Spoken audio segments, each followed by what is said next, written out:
갑시다.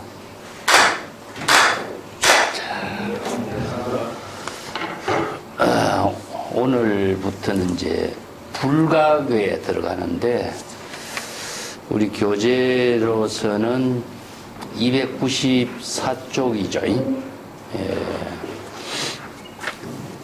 자, 여기서 기질론 앞에서는 우리가 시각, 공각을 이야기했고, 이제 불각에 대해서 이야기하는데, 불각은 중생심으로 작용하는 부분을 전체를 불각이라고 합니다. 불각이 이루어지게 되는 구조는 진여를 중심으로 항상 이야기하고 있습니다. 내가 칠판에 적어놨는데, 여기에서 진여를 신심으로 이루면은 진여가 본각이 된다. 본각 진여가 된다. 그랬죠. 이걸 본각 진여가 되는 거라. 본각 진여의 지혜가 작용하는 것은 이제 재불열애의 경지거든요.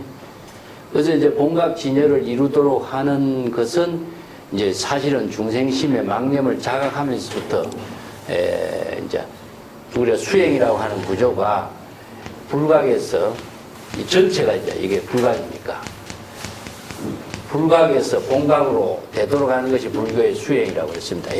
그런데 여기에서 불각과 본각이라고 하는 말은 사실상 진여를 중심으로 해서 이루어진 말이에요. 그래서 진여를 깨닫지 못하면 불각, 진여를 깨달은 경지를 본각, 이렇게 이야기하거든.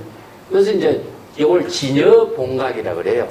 그래서 진여를 깨닫도록 불교에서 이제 발심 수행하는 여러 가지 깨달음의 방편 본문을 제시하고 있는 것이 이제 시각을 제시하고 있는 거죠. 그 앞에서 우리가 공부한 것이 저점인데, 그냥 불각, 본각 이런 말 해놓으면 이해하기 어려워요. 그래서 항상 제가 이제 진여법에 의거한 거고, 우리 일체 중생이 모두 불성을 부족하고 있다는 사실을 자각하지 못해서 생기는 병이 무엇이냐, 이게 불각이라. 자, 어떻게 해서 생겼냐 하면은 의심이 생긴 거죠. 의심. 이제 자기 본래 청정한 진여 본심을 자각하지 못하고 신심을 갖지 못해서 자아의식으로 망념의 중생심으로 사는 모습을 우리가 중생이라고 해요. 그래서 오늘은 불각이 작용하는 입장을 한번 이제 쭉 정리하고 있습니다. 교재 294페이지 한번 볼게요. 자, 앞에서 내가 불각에 대한 간단한 설명을 해놨어. 중생의 불각은 자기 중심의 사고, 이게 진여의 지혜로 작용하는 본래 면목의 지혜를 상실하고 자의식으로 자기 중심의 사고, 자기 생각으로 의식의 대상 경계를 분별하고 속박하고 집착하는 그 미혹한 번뇌 망념으로 생사윤회하는 업장을 짓는 것, 이것을 중생의 심의식으로 이렇게 정리를 하고 있습니다. 그래서 중생의 번뇌 망념이 바로 진여 본심을 깨닫지 못한 상태이기 때문에 불각이라고 하는 것이고, 그 불각이 진여를 깨닫지 못한 무지무명의 힘으로 이루어지기 때문에 바로 이제 무지무명 불각, 이 세 가지는 똑같은 말로 쓰입니다. 그래서 이제 기실론에서는 그 진여 불각, 진여를 깨닫지 못한 불각을 두 가지로 설명해요. 근본 불각과 지말 불각이라고 하는데, 근본 불각은 무명을 말한다, 무명. 이제 여기서 이제 근본 불각은 진여를 자기가 진여에 대한 신심을 깨닫지 못했기 때문에 무지무명이 무명 불각을 근본 불각이라 그래. 근본 불각이라고 하고, 근본 불각을 토대로 해서 근본 불각을 토대로 해서 무명업상이라고 하는데, 거기에서 이제 쭉 대상 경계를 분별하는 것을 가지를 쳐서 생기는 불각의 상태를 이제 지말 불각이라 그래서 3세 6추를 가지로서 생긴 불각의 상태를 말하고 있다. 이런 구조를 이제 근본 불각에서부터 무명과 불각을 쭉 설명을 하는데, 불교 철학이 대성 불교로 형성되기까지는 원시불교, 부파불교 시대에서 물명 12영기가 나왔죠, 그죠? 12영기가 나옵니다. 근데 불교에서 무명으로부터 출발되는 중생의 무지무명이 일어나게 되는 모든 근본 문제는 원시불교 이래로부터 쭉 불교 철학 사상으로서 전개되고 있는 가르침이에요. 그래서 이제 부파불교에서 가장 심식 철학으로 종합된 것이 구사론, 아비달마 구살이라는 건데, 이것은 망심이 일어난 그 상태를 체계 있게 정리하고 분석하고 논리적으로 제시하고 있는 그런 의미죠. 아비달마, 법을 분석하다는 뜻이거든. 그러니까 망심이 어떻게 일어났는가, 이것은 이제 5, 75, 5가지 큰 카테고리를 만들어서 75종류로 번뇌 망심이, 망념이 자꾸 분별심이 일어난 것을 정리한 것이 구사론이에요. 근데 이제 여기에 구사론의 토대를 두었고 대성불교에서 또 유식철학을 만들어지죠. 그래서 유식철학은 오이백법을 만들어. 구사론보다도 더 차원이 높은 이제 심식철학을 정리한 것이 유식철학입니다. 그래서 구사론 유식철학이 굉장히 복잡하게 설명을 잘 해놨죠. 그러다 보니까 그것이 이제 불교 사상의 중생심. 자, 여기에서 이 말을 먼저 이해해야 될 것이, 불심의 지혜가 작용되는 입장보다도 중생심이 이루어지고 있는 이 문제점을 쭉 정리하는 거예요. 왜냐? 중생심을 진단할 수 있는 안목이 없으면 중생심의 병을 처방할 수 없잖아요. 그래서 의사가 병을 치료할 수 있려면 중생의 번뇌 망념의 병을 알아야 되겠죠. 그래서 이 문제점을 불교에서 자세하게 설명하고 있는 것이 중생의 신병이 어떻게 해서 일어나고 있느냐 이거예요. 그래서 신병이 일어나게 되는 그 과정의 근본을 무명이라고 봅니다. 그 무명이 우리가 그냥 무명이라고 이해하면 안 돼. 진여에 대한 무명입니다. 그래서 모든 것이 뭐 아무것도 모른다, 무지다, 무명이다, 깨닫지 못하다 이 말만 우리가 배워왔어. 그래서 이 말에 대한 그 본질을 정확하게 이해하지 않으면은 불교 사상은 사유하지 않고 언어를 이해하고 있으면은요 내용은 모르래. 말은 아는데 뜻은 모르는 거나 똑같아. 그래서 요즘에도 뭐 젊은 사람들 인터넷에서 검색을 많이 하는데 검색은 잘하는데 사색은 없다 그렇게 말하는 거예요. 말은 아는데 말의 뜻을 모르니까 불교 공부하는 사람들도 하죠. 말은 잘 알아. 그런데 말의 뜻이 무엇인지를 몰라. 그래서 불교는 사유를 해야 됩니다. 그래야만이 그 참된 뜻을 정확하게 이해하는데, 자, 오늘은 진여 본성을 일체 중생이 부족하고 있는데 그러한 진여 본성을 알지 못하고 깨닫지 못한 것을 무지무명이라고 하고, 진여 본성의 지혜를 이루지 못한 것을 무명불각이라고 한다. 이 불각의 의미가 여기 있습니다. 그러면 여기서 깨달음은 무엇이냐? 진여 본심에 대한 신심을 부족하게 되면은 진여의 지혜로서 본래 깨달음의 지혜를 이루는 것을 진여 본각이라고 한다. 저 진여 본각의 지혜로운 삶을 사는 사람은 누구냐? 재불열애다. 그래서 열애의 경지가 아닌 입장이 무엇이냐? 중생 입장이죠. 그래서 중생이 불각의 상태로 사는 입장을 이제 전체적으로 삼세육추, 이게 유식 철학이라든가 구사 철학이라든가 이렇게 대성 경전에서 다양하게 설하고 있는 중생의 신병이 어떻게 일어나고 있는가, 이것을 정리하고 있는 것이 기실론에서는 삼세육추입니다. 이 삼세육추는 무명업상, 능견상, 경계상, 요게 삼세, 미세한 번뇌망념, 이건 아리아식의 작용이라 그래. 아리아식의 작용. 미세한 번뇌망념이 일어나고, 미세한 번뇌망념이 조금 거친 번뇌망념, 대상 경계를 분별하는 망념으로 작용하는 것이 뭐냐? 지상, 상속상, 지치상, 계명자상, 기업상, 억개고상, 이렇게 이제 조금 새로운 용어로 정리를 하고 있는데, 이 삼세육추가 어디에 근거를 해서 정리를 했느냐 하면은 12연기를 근거로 해서 정리했다. 나는 이제 이렇게 정리를 했어요. 우리 교재 327쪽에 이걸 내가 표를 그려놨습니다. 그 327쪽에 있는 표하고 칠판에 내가 써놓은 그 표하고 똑같은 내용이라. 그런데 우리가 기실론을 지금까지 공부할 적에 삼세육추만을 가지고 이야기했어. 그런데 나는 3세 6추를 이해하는 근본이 무엇이냐? 12연기라.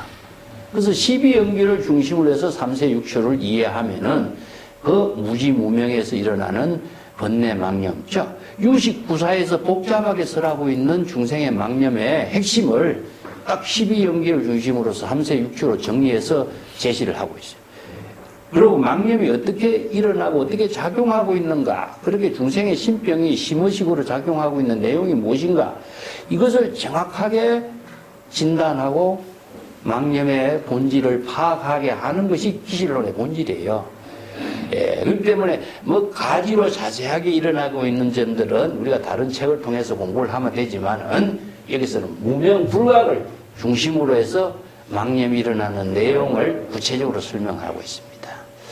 자, 이걸 원문을 하나하나 봐가면서 같이 공부하도록 합시다.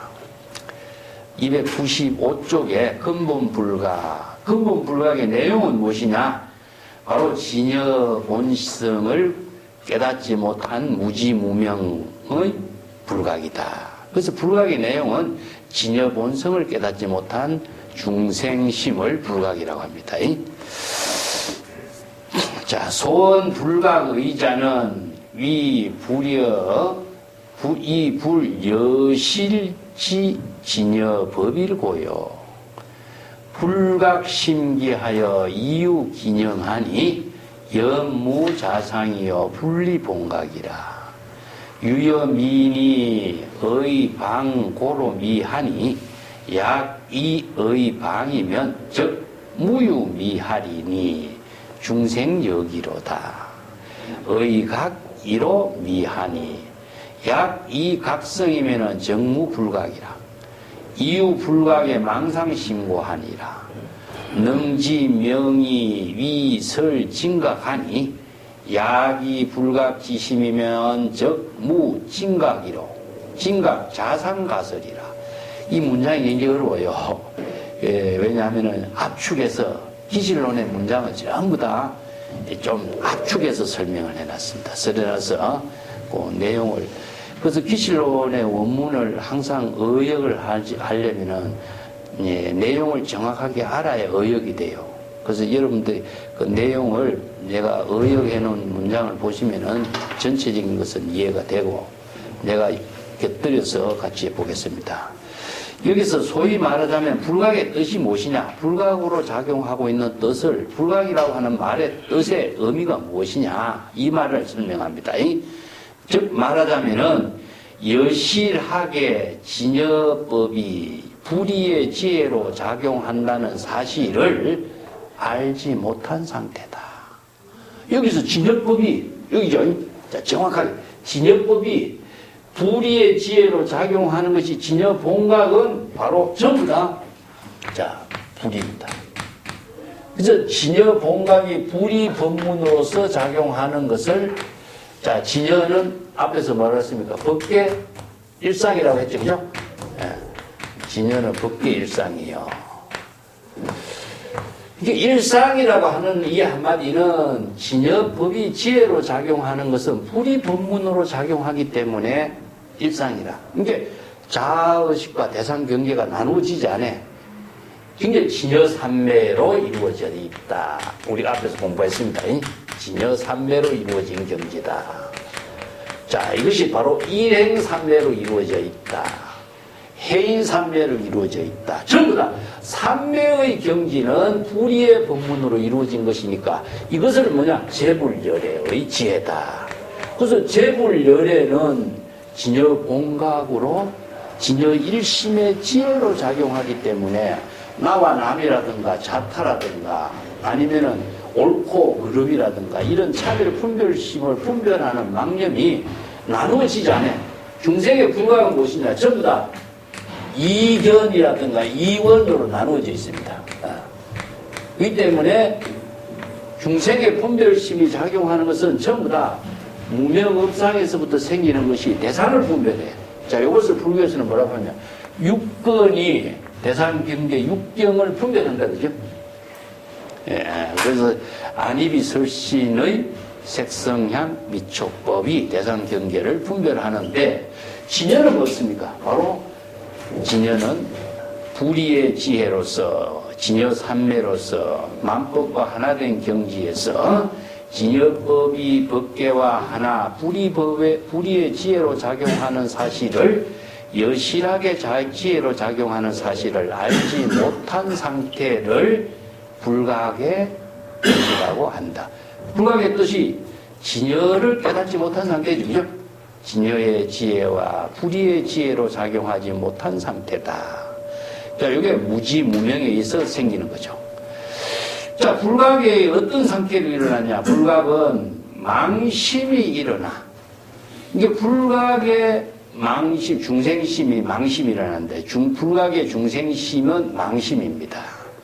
그래서 이제 중생은 불각으로서 심의식의, 자의식의 주관적인 대상 경계를 분별하는 망심이 일어나기 때문에 그게 따라서 그 망념이 함께 작용하고 있다. 이유 기념이요. 여기서 앞에 망심하고 뒤에 망념하고는 어떤 차이냐? 똑같아요. 똑같은데 망심은 주관적인 마음 작용을 망심이라고 하고 망념은 무엇이냐? 대상 경계를 분별하면서 생기는 망념이에요. 그렇기 때문에 자의식으로 자기 중심의 생각에 망심을 일으켜서 자기가 보고 싶은 부분에 대해서 망념을 일으키는 거예요. 자기가 갖고 싶은 부분만 생각하거든. 그러다 보니까 시사선택에 분별심이 망념을 만들어내는 거예요. 요 구조이 불각으로 망심이 일어나서 의식의 대상 경계에 따라서 여러 가지 대상 경계를 분별하는 망념을 일으키게 된다. 이 말입니다. 그래서 망념이라고 하는 것 자체나 망심이라고 하는 것은 자체적으로 실체로 존재하고 있는 어떤 상태나 모양은 있을 수가 없다. 우리가 망념과 망심이라고 하는 것이 실체가 있느냐? 없죠. 그래서 우리가 건강경의 일체유의법은 여몽환허영이라고 한다. 근데 중생은 어떠냐? 자기가 생각하는 망심은 전부 옳다고 생각하고 자기가 생각하는 것만은 뭐 진짜라고 하고 자기가 생각하는 것만은 정확하다고 생각하고 주장을 하는 거죠. 그렇기 때문에 우리가 생각하는 것 자체를 내가 누누이 강조하는 말은 생각하는 내용은 언어라고 그랬죠. 언어라고 하는 것은 전부 다 방편의 언어거든요. 우리가 생활의 도구이고 방편의 언어인데 언어는 어떤 의미를 지니고 있냐? 우리들의 지혜를 만들게 하는 언어이기도 하지만 여기서 중생심으로 작용하게 하는 언어는 망념으로 업을 짓게 하는 언어가 돼요. 그렇기 때문에 망심이 만들어내는 중생심의 망념의 언어는 업을 만들어내요. 그래서 여기에 망념의 분별심은 망념 그 자체가 실체로 존재하고 있는 상태, 자체적으로 존재하고 있는 상태라고 하는 것은 있을 수가 없다. 망념의 내용은 사실상 방편의 언어를 분별할 뿐이다. 이런데. 그리고 이런 망념이 어떻게 일어나겠는가? 본각을 여의지 않는다. 망념이 그냥 일어났느냐? 우리 진여에 의해서 망념이 일어난다. 진여를 알지 못해서 생기는 불각에 의해서 망념이 일어나는 것이지 불각 그 상태가 진여를 근본으로 하고 있다는 겁니다. 이게 진여를 근본으로 하지 않는 중생의 망념은 없어. 이건 앞에서 이야기하는 거는 열애장에 의해서 중생이 생멸심이 있다 하는 말이랑 똑같아요. 왜 이런 말을 했느냐 하면은 중생의 생멸심이나 망념이 자체적으로 작용하는 건 아니다. 그래서 우리가 중생의 망념이 어떻게 일어나고 있는가를 기실론에서 불교에서 정확하게 제시하고 있는 이 사상이 이거예요. 중생의 망념은 진여 본심에 의거해서 일어났는데 진여 본심을 깨닫지 못해서 일어나는 것이 망념이 뿐이다 이겁니다. 근데 망념 그 자체가 자체적으로 망념을 일으키게 하는 힘이 있는 건 아니다 이거죠. 이런 점들이 망념의 근본이 무엇이냐? 진여라는 거죠. 그래서 이걸 내가 표를 그리는 겁니다. 진여를 근본으로 해서 중생의 망념이 작용하는 상태가 왜 무지무명? 진여에 대한 불신과 의심에서 생기는 망념일 뿐이다 이겁니다. 그 부분을 정확하게 이해해야 된다 하는 거예요. 그렇기 때문에 망념은 자체적으로 자기의 실체로서 존재하는 상태나 모양이나 형상이나 특성은 없어. 본각을 여의지 않고 있다. 본각에 의거해서 망념이 일어나고 작용하고 있을 뿐이다. 본각을 깨닫지 못한 상태에서 일어나는 상태다 이겁니다. 이걸 예를 들었습니다. 예를 들면은 어떤 어리석은 사람이 방향에 의거해서 미혹한 걸 만들어낸다. 이 방이라고 하는 것은 방향 각도죠. 내가 생각하고 있는 어떤 방향에 의거해서 내가 생각한 방향의 기준을 두고 가지고 내가 이쪽 방향이 맞은가 이쪽 방향이 맞은가 스스로 미혹을 만들어낸다 이겁니다. 내가 만들어내는 기준에 의해서 내가 그 기준을 설정해놓고 스스로 미혹을 만들어낸다 이거죠. 원래 방향이라는 건 없어. 근데 이 방향이라는 것이 뭐냐? 방향을 자기가 만들어 놓고 방향에 의해서 미혹을 만들어낸다. 이것을 미혹이라고 하는 것은 방향에 미혹하다는 뜻이거든요. 이게 어느 방향으로 나아가야 될지 알지 못한 상태가 미혹이다. 이 마찬가지입니다. 그래서 어떤 사람이 미혹한 사람이 방향을 잃어버린 것은 자기가 만들어 놓은 방향에 근거를 두고서 방향의 미혹함을 만들어내는 것과 같은 것이다. 만약에 자기가 기준으로 설정한 방향을 여의게 된다면은, 즉, 미혹한 일이라고 하는 것은 있을 수가 없는 것이다. 본래 무일물의 상태에서는 미혹이 있을 수가 없는 거죠. 일체 개공의 상태에서는. 그렇지만 어느 기준을 설정해 놓고 그 기준에 의거해서 옳으냐, 그러느냐, 미혹이 일어나는 거나 마찬가지다. 중생도 역시 이와 마찬가지로 깨달음이라고 하는 것을 설정해 놓고 깨달음에 깨닫지 못한 미혹이 있다든가 깨달음에 따르지 못한 불각이 있다든가 이런 기준에 생겨서 이런 언어를 제시하고 있을 뿐이다. 깨달음이 만약에 없다고 한다면 미혹도 있을 수가 없는 것이다. 이런 말이죠. 그래서 만약에 각성을 여인다면 즉 불각이라는 것은 없다. 각성이라는 것은 깨달음의 근본 당체, 본성을 여기게 된다면은 깨달음, 불각의 상태라고 하는 것도 없는 것이다. 자, 이렇게 해서 이제 깨달음과 불각의 상태가 서로 상대적인 관계로서 이루어진 방편의 언어라고 하는 사실을 이야기해요.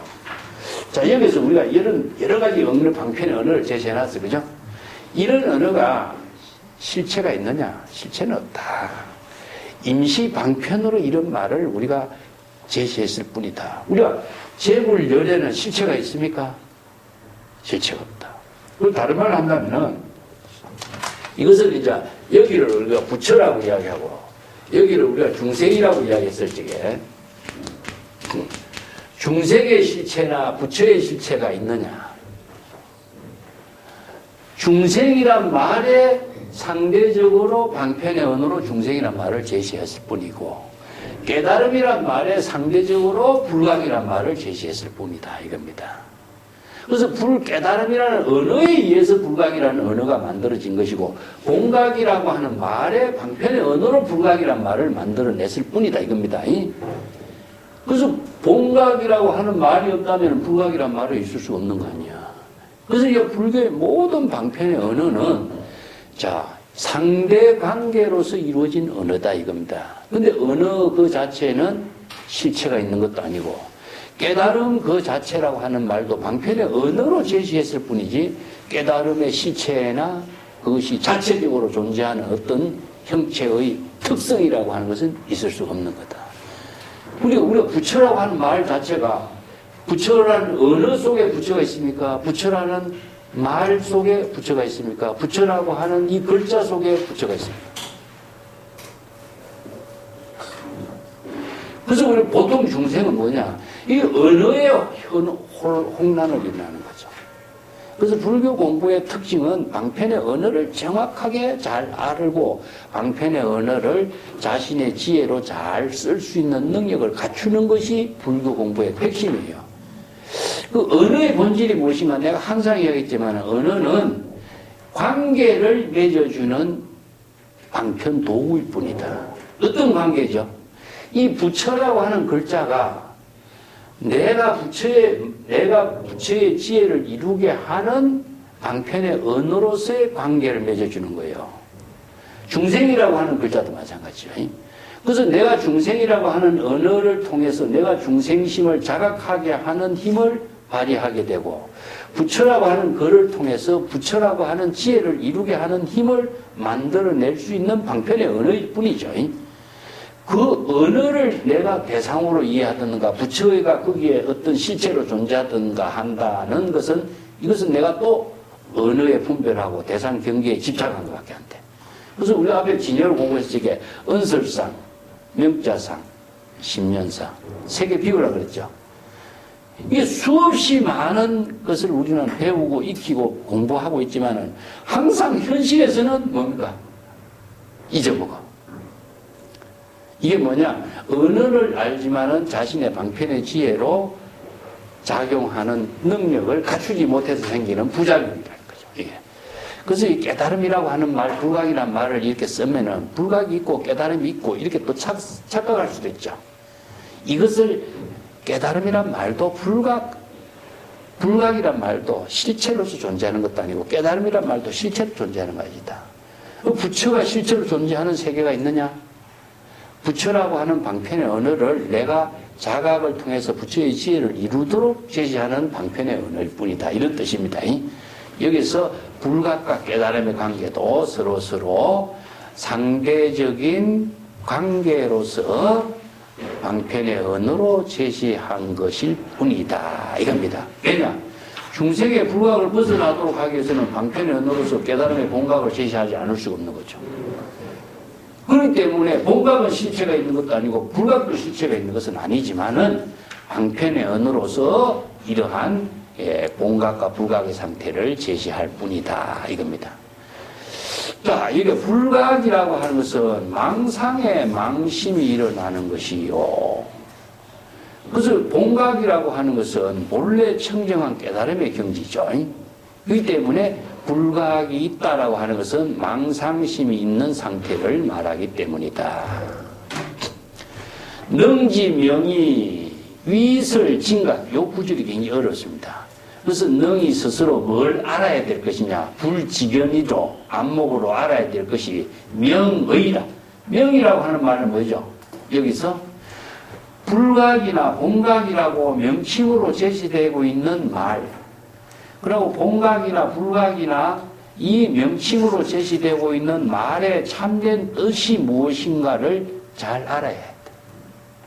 우리가 방편의 언어로 제시하고 있는 말의 의미를 말을 알고 말의 뜻을 모르면 어떻게 되느냐?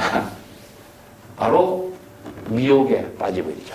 그래서 이제 말을 알고 말의 뜻, 이게 각과 불각의 명칭이나 그 각과 불각의 말이 제시하고 있는 그 참된 뜻이 무엇인가? 그 임시방편으로 제시한 말이지만은 그 임시방편으로 각과 불각으로 제시한 말의 참된 이름과 명칭의 뜻을 정확하게 잘 알아야 한다. 이런 뜻입니다. 그래서 불법 공부하는 사람이 항상 방편의 언어의 의미, 뜻, 그것을 정확하게 알지 못하면은 우리가 바른 지혜를 이루는 힘을 체득하지 못한다. 그래서 법의란 말 쓰는데 이거는 명의란 말 썼죠. 그죠? 자, 위설진각. 그래서 진각이라고 하는 말을 임시방편으로 설하고 있는 이유도 이것이죠. 불각이라고 하는 말이나 진각이라고 하는 말이나 이런 말도 본각이란 말도 그 실체로 존재하는 것은 아닌데 불각이라고 하는 말의 상대적인 의미로서 진각, 참된 깨달음, 이 진각은 본각 같습니다. 본각을 설하는 것이요. 만약에 불각지심, 불각의 중생의 망심을 여의게 된다면은, 즉, 진각이라고 하는 것도 자체적으로 진각이라고 하는 자체의 어떤 상태나 모양이나 특성이 실체로 존재한 것이라고 말할 수는 없는 것이다. 그 뭐죠?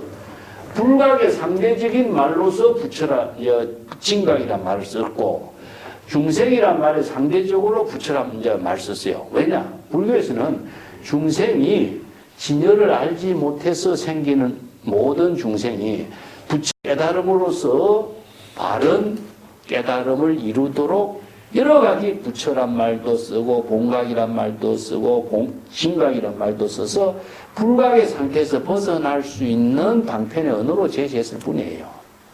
그래서 그 제시한 방편의 언어를 정확하게 알지 못하면은 바로 이런 불교의 모든 방편을 수행해서 방편의 지혜를 통해서 자신이 부처의 깨달음의 경지를 이루지 못한다. 이런 뜻이죠.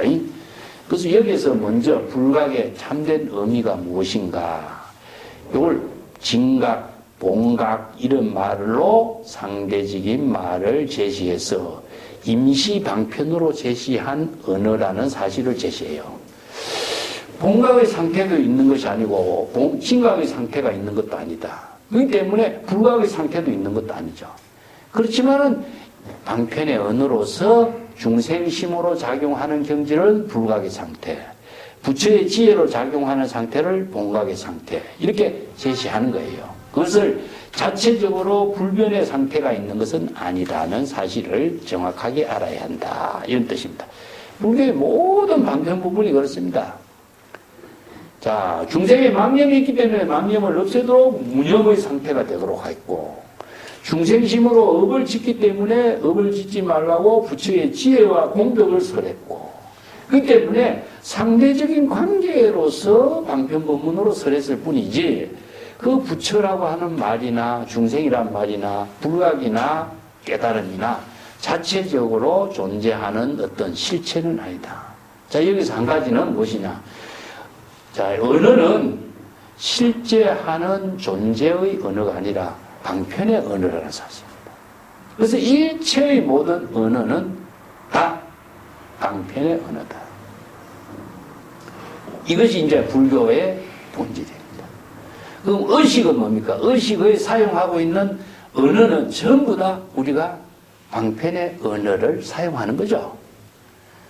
그래서 인간의 삶을 사는 영위하는 모든 본질적인 내용은 궁극적으로 가장 많이 사용하고 있는 것이 뭐냐? 언어라고 하는 방편을 사용하고 있어요. 의식의 내용이 다 언어니까. 근데 의식의 내용이 언어이기 때문에 이 언어를 만들어낸 사람이 누구냐?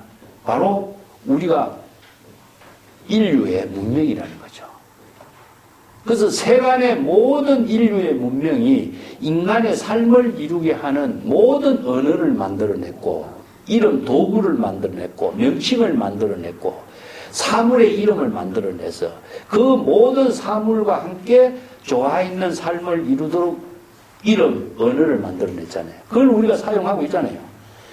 근데 그걸 사용하고 있으면서도 우리는 그 본질적인 내용을 사유를 안 하는 거죠. 그냥 당연하게 생각하고 그것이 근본인 것처럼 생각하는 거죠. 이게 바로 중생의 삶이다 하는 겁니다. 중생의 삶인데. 이런 중생의 삶을 살다 보니까 뭐가 따르느냐? 불법에서 볼 적에, 자, 중생은 무지무명에서 사용하고 있는 모든 언어가 전부 다 뭘 만들어내냐? 업을 만들어낸다는 거죠. 그래서 여기에서 불각의 상태의 언어에서 본각의 부처의 지혜로 공덕을 이루는 삶으로 해탈 열반의 경지에 그 법을 제시하고 있는 것이 불교의 가르침이잖아요. 그래서 이제 불교에서 제시하고 있는 방편의 언어는 어떤 언어냐? 불이법문의 언어입니다. 자, 이원적인 차별의 언어에서 진여일심이 지혜로 작용하는 불이법문의 언어를, 방편의 언어를 제시하고 있는 것이 불교의 가르침이고 제불의 설법이라는 거죠. 우리는 중생의 언어는 몸에 익어서 이거 배우지 않고도 있기 때문에 몸에 젖어 있지만은 방편의 언어로 자기가 제불의 경지에 지혜로운 삶을 살려면은 이 방편의 언어를 배우지 않으면은 익히고 배우고 사유하지 않으면 안 된다는 거죠. 그래서 언어는 존재하는 존재론이 아니라 자신을 지혜로 깨달음으로 이끌게 하는 인연과 관계의 방편의 언어이다.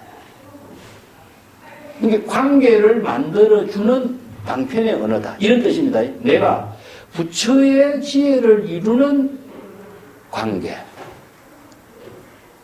제불의 공덕을 이루게 하는 관계, 이게 이 관계를 연결해주는 언어일 뿐이다 이겁니다.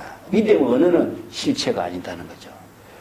근데 보통 불각이나 본각이라 하는 거, 부처라고 하는 말이나 해탈, 열반, 깨달음이라는 말이 실체하는 걸로 착각한다. 뭐 신이라는 글자나 부처라는 글자를 제시해놓으면 신이 실제하는 것처럼 부처가 실제하는 것처럼 생각해버리죠. 이게 뭐냐? 실제론이 돼버립니다. 실제론. 실제론이 되면은 내가 실제하는 대상 경지에 속박돼요. 그러니까 언설상, 명자상, 신년상을 여의도록 하라. 앞에 우리가 진여일심의 지혜를 깨닫도록 하는 경지는 재불열애의 경지는 뭡니까? 언설상, 명자상, 신년상을 여의죠. 그러면 부처나 신이나 깨달음, 해탈, 열반 어떤 언어라고 할지라도 이름이나 명칭이나 언설에 속박되면 내가 어떻게 되죠? 중생이 되죠. 그래서 앞에서 우리가 진여법을 배워왔는데 진여법을 배운 것은 재불열애의 경지를 이루는 법이었고 이제 재불열애의 경지에서 중생이 왜 불각의 상태에서 번뇌망념 속에서 업을 짓고 있는 관계를 어떻게 이루어지는가 이걸 무명불각으로 지금 설명하고 있어요. 근데 가장 중요한 것은 내가 언어는 의식의 내용이다. 이게 의식을 바꾸는 것은 뭡니까? 중생심의 언어에서 방편의 언어로 의식을 내가 바꿔야 되는 거죠. 방편의 언어를 사용하지 않는 한 우리는 재불의 경지, 본각의 지혜로, 재불열애의 지혜로 살 수가 없어요. 이 때문에 재불열애의 경지에 방편의 지혜를 쓸 수 있도록 재불열애가 대승불교 경전을 설했고 재불조사나 선성들이 전부 다 불이법문의 지혜의 방편의 언어를 제시했던 거죠. 그러면 불교의 수행이라고 하는 것은 궁극적으로 뭐냐? 방편수행이에요. 방편수행. 그래서 방편의 법문을 자신이 수행해서 방편의 법문을 자신이 방편의 지혜로 쓸 수 있는 능력을 몸으로 익히는 것이 수행이죠. 그걸 익히지 못하면은 내가 재불열애의 방편의 지혜의 법문을 내가 쓸 수가 없으면은 재불열애의 경지가 되지 못하는 거죠. 자, 이 경계가 우리가 여기서 경계를 만들어 놨는데 불각의 상태는 중생의 언어를 사용하는 거고 본각의 상태란 궁극적으로 불이법문으로 재불열애의 방편 법문을 자신이 지혜로 사용하는 능력을 갖추는 거죠. 그렇기 때문에 금강경에나 대승경전에서 수지 독송 법문을 쓰라는 겁니다. 그렇기 때문에 우리가 아까도 이야기했지만은 많은 언어를 상식적으로 지식으로 익힌 것은 많은데 내용과 뜻을 모른다라고 하는 것은 무엇이냐 하면은 사유가 부족하다는 거죠. 사유가. 여기에서 명의란 말이 나오죠. 맨 밑에 능지 명의하고 있을 진각이라 명의가 모든 언어의 명칭이라 그 방편 언어로 제시하고 있는 말의 뜻을 진실로 알지 못해서 그 애매하게 아는 것이죠. 애매하게 모르게 사는 거예요. 불교에서 우리가 참선한다 하는 말과 같은 말로 참선 공부 아니면 수지 독송하는 내용의 본질의 구체적인 내용은 무엇이냐 하면은 언어를 수지한다는 것은 언어를 단어를 많이 외우는 것이 수지하는 것이 아니라 사실상 방편 법문을 깊이 사유하고 사념하고 사량하고 그 뜻을 깊이 깨닫게 하는 것이 참선 공부거든요. 난 네 가지 언어를 제시해요. 네 가지 언어를. 부처라고 하는 말을 우리가 방편 언어로 제시했을 적에 이 부처라는 언어를 글자만 갖고 우리가 아무리 글자를 본다고 해서 내가 부처의 지혜가 만들어지겠어요? 안 만들어지겠죠. 그러면 내가 부처라고 하는 언어를 사유를 했을 적에 부처의 지혜를 쓸 수 있는 능력을 갖추려면 어떻게 되겠어요? 글자 하나 안다고 부처의 지혜가 만들어지는 건 아니잖아. 예. 자, 부처의 지혜가 무엇인가? 사유해야 돼. 어떻게 사유해야 되냐? 정법 사유라, 정법 사유. 중생심으로 사유하는 건 사유가 아닙니다. 진여의 지혜로 사유돼. 재불열애의 경지에서 사유해야 돼. 그래서 재불열애의 경지에서 사유하는 것을 열애인지법행이라고 그래. 진여 본심으로 진여 일심으로 진여 삼매로 사유해라 이겁니다. 사유해라. 중생심으로 사유하면 언어를 대상으로 분별하는 중생심밖에 안 되기 때문에. 두 번째는 옛날에 많이 썼지만 사량하는 겁니다. 사량. 우리가 사량이란 말에서 사랑이란 말이 나왔다 그랬죠. 자, 세 번째는 사념. 깊이 이 뜻을 사유하고 자각하는. 영은 여기서는 사유하고 자각하는 걸 사념이라고 그래요. 예. 사유, 사량, 사념. 이런 말이 우리가 그냥 불법 공부를 수지 독송하는 법이 이 참선 공부인데 사유란 말을 참 많이 쓰는데 사유의 대표적인 그 불교에서 유명한 조각상이 하나 있지. 어떤 조각상이 있습니까? 미륵 반가 사유상 있지. 예. 반가 사유상이 있어요. 반가 사유상. 이 미륵 반가 사유상이 미륵 보살을 의미하는 입장에 조각이 돼 있죠, 그죠? 근데 반가라, 가부자가 아니고 반가부자의 사유자세라.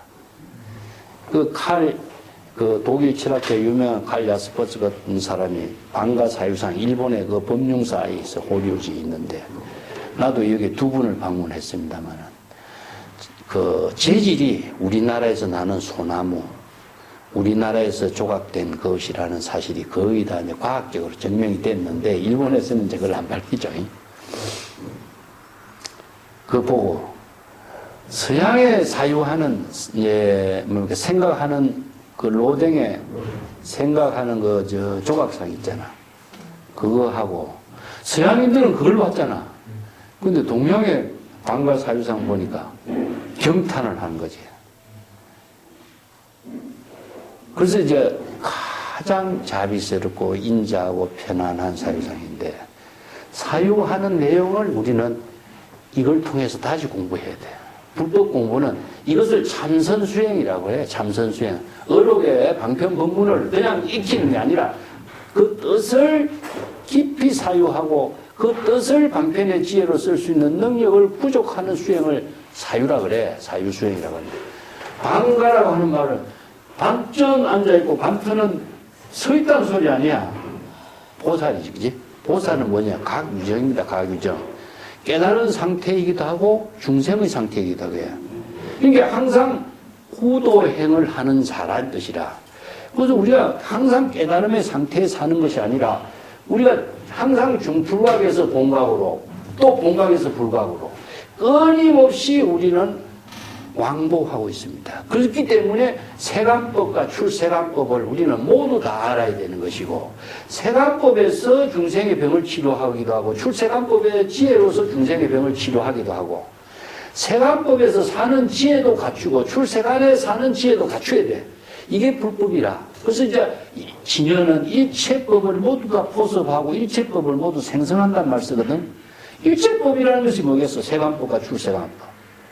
자, 중생이 세간에 살고 있는데 이 세간의 중생을 구제하는 병을 치료하려면은 출세간의 지혜로서 세간의 병을 진단하고 치료하는 능력이 없으면 어떻게 중생을 구제하겠어? 그래서 보살은 항상 깨달음의 경지에서 또 중생의 세계에서 끊임없이 왕복하고 있는 거예요. 어느 한 군데 부처의 세계에서 산다 하면은요, 부처는 부처의 세계에서 타락된 것밖에 안 돼. 부처가 사는 곳은 부처의 세계가 아니라 부처가 사는 곳은 중생의 세계입니다. 부처의 지혜를 갖고 사용하는 곳은 궁극적으로 세간인 거예요. 그래서 이런 예술품이라든가 이런 자세 조각상이라든가 이런 것이 이런 사상을 토대로 해서 이루어졌다고 나는 봐. 자, 문수보살하고 보현보살상이 있잖아. 그 보현보살은 뭘 하고 있어요? 코끼리를 타고 있지.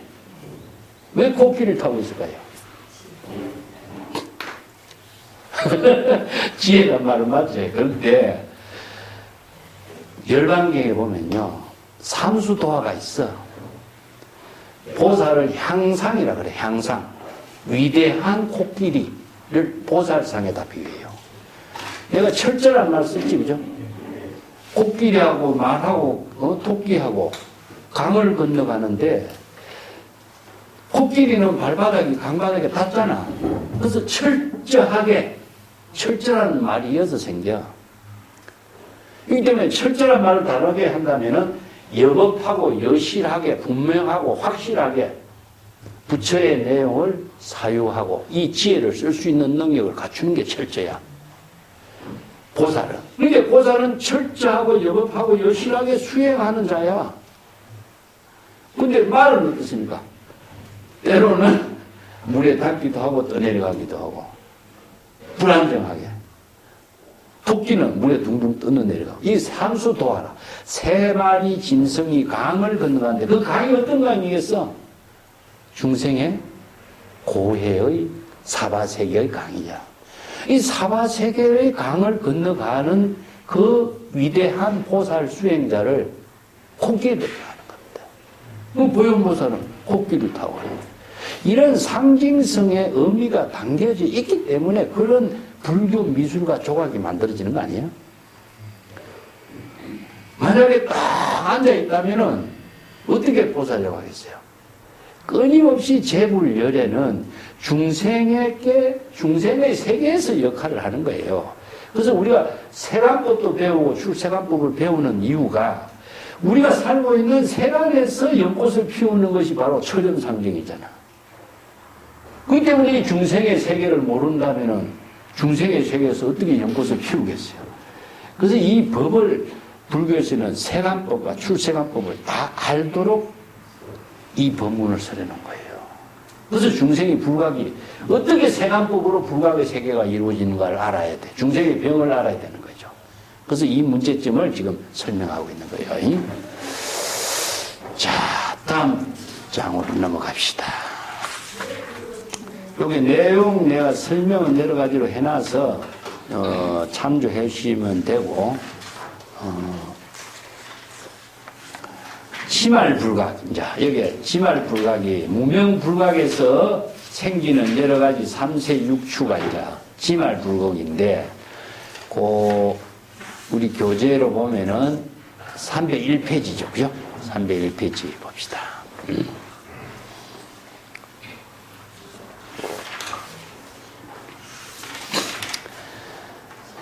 불각과 삼세육추라고 하는 제목을 붙여놨어요. 무명불각에서 생기는 삼세는 미세한 번뇌망념, 육추는 6가지 거친 번뇌망념, 이런 뜻입니다. 그래서 삼세는 무엇이냐 하면은 대상 경계가 작용하지 않아. 이게 자체적으로 작용하고 있는 미세한 망념. 그래서 삼세의 작용은 아리야식이다. 이 아리야식의 작용을 삼세에다 비유해요. 이질론에서는. 미세한 번뇌망념이라는 뜻이죠. 그래서 요 가지로 구분하는데, 미세하게 작용하고 있는 망념이고, 육추의 망념은, 이제, 육根육식이 작용해. 육根육식. 중생의 심의식으로 대상 경계를 분별하는 망념이 이루어져. 여기서부터 이제 업이 형성되는 과정을 설명하고 있습니다. 자, 의문을 한번 볼게. 부차의 불각부로 생삼종상하고 여피 불각상응 분리하니 운하이삼이요. 여기 앞에 이제 3가지를 분류한 내용인데, 자, 무명불각에 의거해서, 불각은 무명불각이죠. 그죠? 무명은 뭐라 그랬습니까? 진여를 알지 못하고 깨닫지 못하고 신심을 갖지 부족하지 못한 입장이죠. 이게 무명불각이라. 불각은 그냥 불각이라고 하지 말고 무명불각, 진여에 대한 무명불각으로 이런 뜻입니다. 3가지의 미세한 번뇌 망념의 상태가 나타나게 되는 것이니 그 불각과 상응한 상태에서 미세한 번뇌 망념이 작용하는 것으로 그 3가지가 무엇이냐? 불각과 상응한다는 것은 무명불각과 상응에서 분리되지 않는 상태에서 이루어지고 있다 이런 뜻입니다. 그러면 다른 말로 한다면은 무명불각의 상태에서 미세한 무명업상, 연견상, 경계상이 세 가지 미세한 번뇌망념이 작용하는 상태라.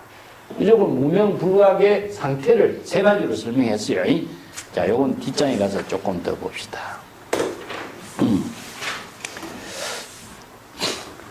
그 기실론을 공부하면서요, 여기 3세의 그 설명이 참 그 설명하기가 좀 까다로운 게, 우리가 이거 현대 언어로 이걸 번역을 하기가 참 어렵습니다.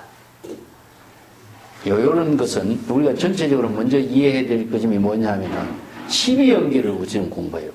무명, 행, 명색, 유기촉수의 치유, 생로, 병사, 우기고뇌인데, 이것을 다른 말로 한다면은 중생이 진여를 알지 못한 무명에 의해서 번뇌망념이 일어난다. 요거 찰나에 이루어지고 있는 번뇌망념을 12가지 이렇게 분류해 놓은 겁니다. 오온도 마찬가지. 색수상 행식인데, 우리가 이 꽃을 보면은 함께 금방 이게 무슨 꽃이지 금방 알잖아. 그죠? 현실적으로는. 근데 불교의 인식 철학에서는 오온으로 이걸 설명하고 있는 겁니다. 눈으로서 대상 경계를 볼 적에 색수상 형식으로 이루어지고, 반야신경이 나오죠. 그죠? 우리가 어떤 종소리를 들으면 소리를 들으면서 이것도 색수상 형식으로 이루어지고 인식하고 있고, 혀로서 어떤 사물의 맛을 볼 적에도 색수상 형식으로 인식되고. 그래서 이제 육根의 모든 작용, 육根이 육경의 대상 경계를 인식하는 모든 작용이 모두 하나하나가 색수상 행식 이 5가지 인식 구조 체계에서 이루어지고 있다는 이야기죠. 자, 이것을 조금 더 자세하게 설명한 것이 뭐냐? 무지무명에서 중생심이 생로병사, 이게 보통 업을 짓게 되는 과정은 어떻게 이루어지는가가 12연기입니다. 그래서 12연기는 찰나에 우리가 업이 이루어지고 있는 과정인데, 이걸 12가지로 분류해놨어요. 그런데 여기에서 기실론에서는 이것을 12연기에 근거를 해서 3세 육추를 만들어 놨는데, 무명행식명색이란 말은 무명의 업력의 작용이 진행되면서 분별의 의식이 작용하고 이름과 어떤 형색을 인식하려고 하는 마음작용이 일어나는 상태라. 그런데 이것을 세세하게 이것을 구조적인 논리로 설명한 것이지, 이건 일념의 작용이 일어나는 마음작용을 구조적인 논리 체계로 설명한 거예요. 그래서 이것을 나누어서 설명하려니까 어려운 거죠. 이 3세도 마찬가지입니다. 자, 여기에서 무명업상, 능견상, 경계상이 찰나 일념으로 일어나는 상태를 세 가지로 분류를 해놓으니까 이걸 따로따로 설명하려니까 굉장히 어려운 거예요. 번역하기도 어려운 거라. 자, 요 육추의 입장은요, 대상 경계를 분별하기 때문에 이것은 조금 그래도 설명하기가 쉬운데, 3세를 설명하고 나누어서 이해할 수 있도록 한다는 것이 지극히 어렵다는 겁니다. 자, 먼저 이 내 원문을 보고 봅시다. 303페이지. 삼자는 무명업상이여 이의 불각보로 신동설 명이 업이여 각적 부동이여 동적 유고하니 과분리인고래요. 자, 첫 번째는 무명업상이다. 자, 무명업상이 불각에 의해서 무명업상이 일어난다 이겁니다. 자, 무명불각에 의해서 일어나는 첫 번째 상태가 뭐냐? 무명업상이다. 그 무명업상이라는 상태는 무명불각으로서 일어나는데, 이 업이라고 하는 것은 무명의 업이거든요. 그러니까 진여 본성을 깨닫지 못하고 진여 본성을 알지 못해서 작용하는 무명의 업이라. 업이라고 하는 것은요, 마음이 움직이는 게 업이라. 그래서 무명의 마음의 작용이 일어나는 그 상태, 이걸 무명업상이라고 그래. 그걸 뭐라고 설명했느냐? 불각에 여거했다. 그렇기 때문에, 자, 무명불각에 의거해서 무명의 업이 일어나고 있는 상태를 무명불각에 의거하고 있다. 그래서 무명불각에서 업이 일어나는 상태는 무엇이냐? 궁극적으로 무명의 망심이 움직이는 거다. 심동이죠, 심동. 심동 설명이 업이요. 이게 심동 뭐냐? 무명의 망심의 마음의 움직임이 일어나게 된 거예요. 이게 무명의 망심이 파도처럼 처음 움직임이 일어나는 거예요, 이게. 이 상태를 심동이라고 했어. 그것을 뭐라고 하냐? 업이라고 했다. 그래서 업이라고 하는 것을 정확하게 설명한 것은 마음의 분별심의 작용이 일어나는 상태를 업이라고 한다. 그래서 이게 중생심의 마음이다. 심의식의 망심의 작용이 움직이는 상태를 업이라고 한다. 그래서 불교에서 업이라고 하는 것은요, 마음의 망념의 작용, 마음 작용의 움직임이 다 업인데, 자, 그렇다면은, 진여 일심의 마음의 움직임은 무엇이냐? 이건 정업이 되는 거야. 무명의 움직임은 뭐냐? 이게 바로 악업이 되는 거죠. 이 때문에 업이라고 하는 상태는 마음의 움직임이다. 근데 적심시불을 한다면 이 마음의 움직임이 부처의 지혜로 움직인단 말이야. 이건 정업이 되는 거예요. 무명에 의해서 움직이는 마음의 작용은 무엇이냐? 바로 이게 망심의 움직임은 무엇이냐 하면은 바로 악업을 만드는 거야. 생사윤회의 악업이 되는 거야. 이 정업은 공덕의 힘을 이루게 하지만은 악업은 뭐죠? 생사윤회의 고통을 이끌게 하는 업이 되는 거죠. 그래서 업이라고 하는 것은 마음의 움직임인 걸 말해. 이 때문에 우리가 이 업이라고 하는 말이 세간에서 우리가 직업을 할 적에도 이 업이죠. 세간의 모든 일도 우리가 육체로 움직이는 것 같지만 실제로 마음의 움직임에 의해서 몸이 움직이는 거예요. 이 불교 사상이 보통 객관적으로 보는 세계하고 우리의 마음 작용으로 이루어지고 있는 세계를 아주 깊이 본질적인 입장을 제시하고 있는 거예요. 그래서 마음의 움직임을 바로 업이라고 한다. 자, 각적 부동이요. 자, 마음의 망심을, 진여 본심을 깨닫게 된다면은 바로 마음의 움직임은 없는 것이요. 마음이 움직인다라고 하는 것 자체는 업을 이루게 되는 것과 고통이 따르게 되는 것이요. 고가 따른다 이 말이죠. 망심과 망념은 생사심으로 이루어지는 업을 짓게 되기 때문에 업은 반드시 생사윤회의 고통을 수반하게 되는 것이다. 과분리인거라 모든 결과는 원인을 떠나지 않고 이루어지고 있다. 이게 뭡니까? 바로 인과 응보죠. 불교의 인과 응보선입니다. 여기서 인과 과라고 하는 것은 인은 업이고 과는 업에 따른 고통의 과보를 이야기해요. 그래서 이제 여기에서 무명에서부터 시작해서 뭐가 따르죠? 이게 고, 생로병사의 고가 따르죠. 무명이 인이 돼가지고 생로병사의 고가 따른 걸 말해. 요 과정을 처음부터 여기서 먼저 제시한 겁니다. 예. 우리가 그냥 고가 따르는 것이 아니라 무명에 의해서 고가 생기는 거예요. 그 무명의 업에 의해서 고. 자, 무명행, 무명의 업이죠. 그죠? 마음의 움직임이 업으로 일어나. 이 행이라고 하는 것은 우리가 불교에서 색수상 행식이라든가 무명행이라든가 이 행이라고 하는 것은 삼스카라라고 하는데 마음의 움직임이 진행되고 있는 상태를 말해요. 마음의 움직임이 진행되고, 이거 심동이라. 여기서 심동이라고 표현했어. 그래서 마음의 움직임이 진행되고, 무명의 마음의 움직임이 진행되고 있는 상태를 행이라고 그래요. 이게 업이라고 그러는 거예요. 그래서 이 상태를 표현해요. 근데 이것이 얼마나 구분되느냐 하니까 인식의 단계가 아니라, 이거 따로따로 이루어진 거예요. 예.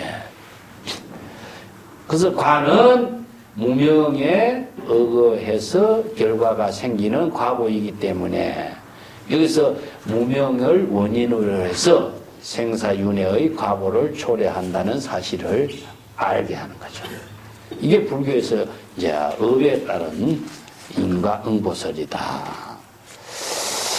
그 여기에서 심동, 여기에서 정확하게 이런 내용을 불교 사상의 본질적, 그게 심의 본질을 심동을 업이라고 한다. 여기서 깨달음이라고 하는 것 자체는 무엇이냐 하면은 진여입니다. 진여의 깨달음의 경지를 이룬 즉, 진여는 여여부동이죠. 그죠?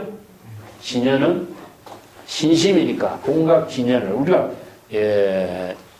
진여를 다른 말로 한다면은 여여라고 하는 것 자체가 부동으로 표현해요. 그죠?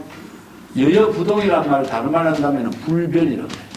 생사에 타락하지 않는 상태다. 그래서 여여부동이기 때문에 진여는 깨달음의 경지 본각이기 때문에 여여부동이다. 그래서 여기서 깨달은 적 부동이요 이렇게 표현하는 겁니다. 이 모든 이런 기실론의 법문의 내용이 모두 다 진여법을 토대로 해서 설하고 있어요. 근데 진여법을 토대로 하지 않고 우리가 이 언어만을 가지고 자꾸 이야기하려고 하면은 기실론 공부하면서 많은 사람들이 이제 좀 어렵다. 무슨 말인지 잘 모르겠다. 이렇게 어려워하는 것인데 내가 그래서 칠판에 표를 그리는 이유가 도표를 기준으로 해서 우리가 이해를 하는 것이 좀 도움이 되지 않을까 그걸 봅니다. 두 번째 단어로 넘어갑시다.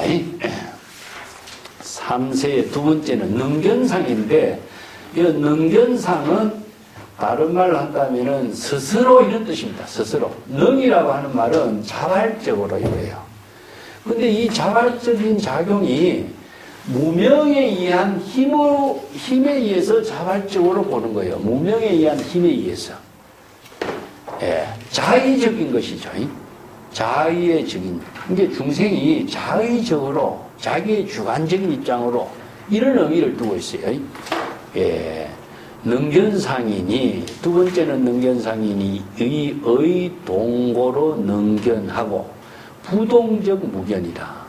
이 때문에 여기에서 마음이 움직임에 의거해서 스스로 자발적으로 모든 대상 경계를 보려고 하는 망념의 작용이 일어나게 되는 것인데 여기서 대상 경계가 드러나지 않는데 대상 경계를 보려고 하는 작용이 일어난 상태를 능견이라고 해요. 참 이게 무명에 의해서 자기의 마음 작용이 일어나는데 망심이 일어나면서 망심의 어떤 대상 경계가 자기가 어떤 사물을 보려고 하거나 망심의 대상 경계를 보려고 하는 마음 작용이 일어난 상태를 딱 설명해 놨어요. 능견상이요. 여기 경계상하고 여기를 붙이면은 경계하고 붙이면 되는데 이게 따로따로 있는 거죠. 능견상 따로 경계상 따로 무명업상에 따라서 마음이 움직이면서 대상 경계를 막 찾는 거야. 찾는 상태의 마음 작용을 능견상이라. 그래서 이걸 전상이라고 그래. 전이라고 하는 것은 스스로의 어떤 상태로 마음 작용을 전향시키려고 하는 작용이에요. 이게 그렇게 표현해야 합니다.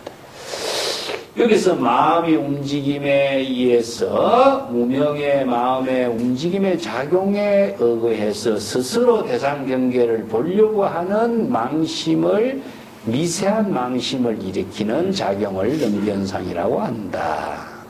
여기서 마음의 움직임이 일어나지 않는 즉 보려고 하는 대상 경계의 망심이 일어나지 없는 것이다. 그렇기 때문에 무명에 의해서 능견상이 작용하고 있는 상태를 말한다. 이런 뜻입니다. 자, 여기 3세까지 볼게요. 3세는 308페이지. 이건 경계상인데 세 번째 경계상이라고 하는 것은 이의 능견고로 경계망현하니 이견적 무경계다. 자, 여기에서 이제 무명이 능견상에가 영향을 줬죠. 근데 여기서 경계상은 능견상에 의해서 경계상을 만들어내려고 하는 또 작용의 망념이 일어나게 되는 상태. 자, 요게 무명에 의해서 무명의 업력의 작용에 따라서 대상 경계를 인식하고 분별하려고 하는 생각이 망념이 일어나. 의식의 작용이 일어나는 거야. 그 의식의 작용이 어떤 상태냐면 어떤 명칭과 어떤 형색을 보려고 하는 의식의 작용이 일어나는 거예요. 이건 명색이다. 자, 이것을 경계상이라고 줄인 거예요. 자, 자기가 마음이 일어나는데 마음이 어떤 사물을 보려고 하는 망심이 일어나는데 어떤 사물을 보는 망심을 대상 경계를 분별하는 망심이 일어나는 거죠.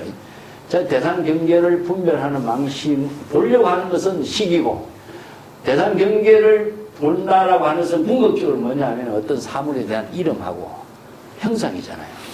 그래서 이게 명색은 경계상이 되는 겁니다. 자, 그래서 경계상이라고 하는 능견상의 마음의 대상 경계를 보려고 하는 작용의 의식에 의거해서 대상 경계를, 허망한 대상 경계를 보려고 하는, 나타내 보려고 하는 것이다. 이 현이라고 하는 것은요, 허망한 대상 경계가 의식의 대상 경계로 나타나는 걸 말합니다. 우리가 의식의 대상 경계가 눈에 보이지만 궁극적으로 우리가 의식의 대상 경계로 나타나잖아. 그리고 현이라 그래. 왜냐? 눈을 감아도 이게 나타나게 돼 있어요. 이거 분별 영사라 그래. 자, 여러분들 우리가 과거에 모든 기억을 불러일으키면은 과거의 기억을 불러일으키는 것이 능견상이고 불러일으키면은 경계가 나타나요. 추억을 불러일으키면은 그 추억이 의식에 나타나는 거죠. 이걸 이제 경계상이라고 그래요. 그래서 능견이라고. 경계로 나타나는데 어떻게 나타나냐? 허망한 상태로 나타나. 실체로 나타나지는 아니죠. 그죠? 이걸 망현이라고 그래요. 망현. 이 때문에 언어도 실체로 있는 것이 아니라 허망한, 이게 화나와 같다. 그렇게 표현합니다. 일체 유의법이 모두 화나와 같다. 이렇게 표현하는 거랑 같아요.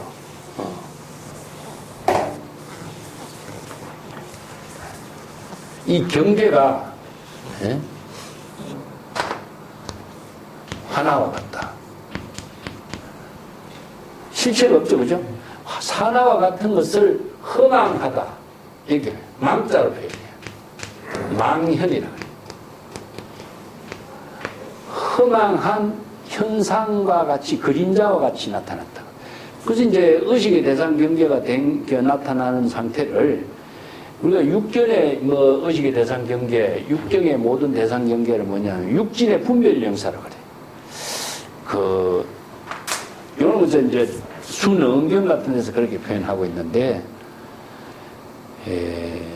화나와 같이 나타나고 있어. 실체로 나타나는 거야 아니라, 이 때문에 우리가 언어가 내가 실체가 없다고 하는 것도, 언어를 우리가 인식하는 것 자체도 의식의 대상 경계로 인식하면서 언어를 인식하는 거예요, 사실상. 근데 그것이 실체로 나타나는 것이 아니라 화나와 같이 분별하는 의식의 작용에 나타나는 거라. 자, 중생의 망심에 따라서 대상 경계가 허망하게 나타나는 것이다. 이게 능견상, 스스로 대상 경계를 보려고 하는 망념을, 미세한 망념을 여의게 된 즉, 허망한 대상 경계가 나타나는 일은 없는 것이다. 이 때문에 중생이 자아의식으로 대상 경계를 보고 분별하고 하는 그런 망심을 일으키지 않는다면은 대상 경계로 경계가 나타나는 일은 없다. 이런 말이죠. 이걸 이제 삼세를 이렇게 세 가지로 쪼개서 미세하게 작용하는 것을 이렇게 설명을 해놨는데, 이것은 이제 유심의 사상이라든가, 대성불교는 유심의 사상이라고 그랬죠, 그죠? 이게 화엄사상에서 제시하고 있는 대성불교의 유심 사상을 유식철학에서는 이것을 유식의 인식철학으로서 자세하게 설명했지만은, 불교는 유심 사상으로 충분히 모든 불법의 수행을 다 제시하고 실천할 수 있도록 해놨습니다. 능가경에서는 이런 것을 더욱 자세하게 설명을 해놨습니다만은, 원시불교 이래로 전체적으로 이제 인식 구조를 설명하고 있는 관계라고 할 수 있습니다. 이걸 전체적으로 종합한 것이 제가 310페이지 설명을 했습니다. 310페이지 봅시다. 무명업상에 의해서 능견상이 있고 능견상에 의해서 경계상이 일어나게 된다. 이 3세는 아리아식의 미세한 인식작용으로 대상 경계를 분별하는 중생심의 의식의 작용으로 이러한 내용을 참 미세하게 작용하기 때문에 구체적으로 우리가 참 설명하고 이해하기는 어려운 거죠. 중요한 것은 무엇이냐? 3세의 미세한 중생심의 인식작용이 순서로 이렇게 설명을 해놨지만 동시에 일어나고 있다는 사실입니다. 일념의 찰나에 동시에 작용하고 있는데 우리가 오온에서도 색수상 행식 어떤 사물을 눈으로 볼 적에 동시에 인식되는 거잖아요. 이것도 마찬가지라. 그렇지만은 왜 이렇게 자세하게 설명했느냐? 불교 인식 철학이 논리적으로 구조적인 체계 위에 설명하고 있다는 점이죠. 이 때문에 이것은 이제 오온, 또 3세, 12연기 이런 불교의 인식의 철학 체계를 논리적으로 구조적으로 설명하고 있는 과정이다. 이런 뜻입니다. 중생심의 먼뇌 망념이 작용하는 그 상태를 구조적인 논리로 설명하고 있다는 점을 이해하시고 3세 육추를 12연기와 같이 이해하시면 됩니다. 다음에는 육추인데 6가지 이제 거친 번뇌 망념이거든요. 여기서 거친 번뇌 망념이라는 것은 자신의 마음이 대상 경계를 분별하고 인식하는 상태를 이제 주객이 나누어져요. 주객이. 예. 자, 육건 육식의 주객이 분명하게 나누어진 것을 3세 육추라고 설명하고 있습니다. 그래서 지상이라고 하는 부분이 처음 나오죠. 이 지자가 그 지혜 지자를 써놨지만은 사실은 이 지혜가 아니라 그 분별한다 그런 뜻입니다. 여기서는 분별한다. 대상 경계의 모습을 분별한다 이런 뜻으로 지상이라는 말을 씁니다. 자, 우선 교재 원문을 통해서 먼저 봅시다. 310페이지 육추의 첫 번째로 이유 경계 연고로 부생 육종상하니 운이육이요. 자, 여기서 능전상 경계상을 반영한 인연으로 해서 6가지의 대상 경계를 분별하는 인연이 생기게 되는 것인데 그 6가지 대상 경계를 인식하고 분별하는 그 내용을 그 육추라고 한다. 이런 뜻입니다. 여기서 이제 앞에서 3세의 미세한 작용이 조금 더 구체적으로 대상 경계를 분별하는 인식작용으로 이루어졌다. 이런 표현인데, 여기서 지상, 이 지자는 우리가 좀 미리 이야기한다면 분별하다라는 뜻입니다. 대상 경계를 분별하다. 그래서 이제 우리가 한자로서 이해하는 지자를 보면은 지혜 지자가 되고, 이렇게 표현하기 때문에 요 3세 육추 가운데도 이 지자에 대한 이해가 오해가 생길 것 같아서 내가 미리 먼저 이해해요. 분별하다는 뜻입니다. 대상 경계를 분별하는 인식이다. 자, 원문을 먼저 보도록 하겠습니다. 그 참고로 연결되는 부분의 내용들은 내가 주석에다가 좀 자세하게 설명을 해놨고 핵심적인 내용만을 내가 이제 원문을 통해서 같이 공부하도록 합니다. 312페이지 6초의 첫 번째 지상인데, 지상의 지자는 대상 경계를 분별하다라고 하는 의미죠. 첫 번째는 지상이니 이의 경계하고 심기 분별하여 애여 불애고 하니라. 그래서 첫 번째는 지상인데, 이 지상이 일어나는 것은 무엇이냐? 요 지자가 중생이 어떤 사물을 볼 적에 감각적으로 분별하는 것을 말해요. 감각적으로. 그래서 번뇌 망념이 일어나는데 의식의 작용이라든가 이성적인 작용이 아니라 감각적으로 일어나는 번뇌 망념을 분별하는 것을 이걸 지상이라고 그랬어요. 대상 경계를 분별하는 망념이 일어나는 상태를 지상이라고 했는데, 대상 경계를 분별하려고 하는 망경계의 그 망념이 일어남으로 해서 망심이 일어나 대상 경계를 분별하는데, 어떤 분별을 하느냐? 좋아하고 좋아하지 않는 것을 분별한다. 이런 뜻입니다. 자, 우리가 어떤 사물을 볼 적에 감정이 수반됐을 적에 딱 보면은, 이성적인 작용이 일어나는 것이 아니라 어떤 사물을 보고 좋다, 나쁘다, 바로 분별해버리죠. 이걸 이제 지상이라고 그래요. 그래서 감각적으로 번뇌 망념이 일어나서 대상 경계를 좋다, 싫다, 예쁘다, 밉다. 이성적인 판단이 아니고 작용하는 것을 감성적인 정애심이 작용하는 것을 말합니다. 이 때문에 번뇌망념이 일어나지 않도록 할 수 없는 거죠. 어떤 사물을 보면은 이런 감각적으로 정의적인 사고가 먼저 일어나요. 이걸 번뇌망념이라고 하는데, 번뇌망념을 치료하는 것이 무엇이냐? 바로 불교의 방편의 지혜라고 그러죠. 방편의 지혜는 이성적인 사고에 힘이 들어가요. 자, 잘못된 것을 판단하고 나서 그 치료가 들어가니까. 근데 번뇌망념이 일어나는 것은, 감정적으로 일어나는 번뇌망념은 이성적인 작용이 들어가지 않기 때문에 이것은 분별 그냥 일어나버려. 그래서 번뇌망념이 일어나지 않도록 할 수가 없는 것이고, 일어난 번뇌망념을 진여 일심의 지혜로 여법하게 진단하고 처방하고 치료하는 자각을 실행하는 것이 불교의 수행이다. 이게 방편수행이라는 뜻입니다.